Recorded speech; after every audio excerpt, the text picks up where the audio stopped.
Hi friends, మనం ఈరోజు ఉర్లగడ్డల తాలింపు ఎలా చేసుకుందామో చూసుకుందాము. ఇలా ఉర్లగడ్డలు వాష్ చేసుకొని ఇలా కట్ చేసుకొని కుక్కర్లో వేసుకొని కొన్ని వాటర్ వేసుకొని దాని తర్వాత ఉప్పు వేసుకొని 1 విజిల్ వస్తే సరిపోతుంది. దాని తర్వాత చల్లారిన తర్వాత ఇట్లా పొట్టు తీసిన తర్వాత మనము ఇలా స్మాష్ చేసుకోవాలి. స్మాషర్ ఉంటే స్మాషర్తో స్మాష్ చేసుకోవచ్చు. మా దగ్గర స్మాషర్ లేదు కాబట్టి చేత్తో స్మాష్ చేస్తున్నాను.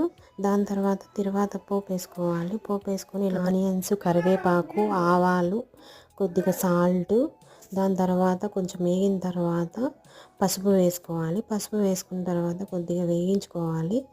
దాని తర్వాత అలాగే వేయించి కొంచెం పసుపు వాసన పోయేంత వరకు వేయించుకొని తాలింపుకి అవి ఉల్లగడ్డ స్మాష్ చేసుకున్నటివి వేసుకోవాలి. అవి మొత్తం అలా కలుపుకున్న తర్వాత ఒక 2 మినిట్స్ అలా ఉంచుకొని మనం తీసుకుంటే ఉల్లగడ్డల తాలింపు రెడీ.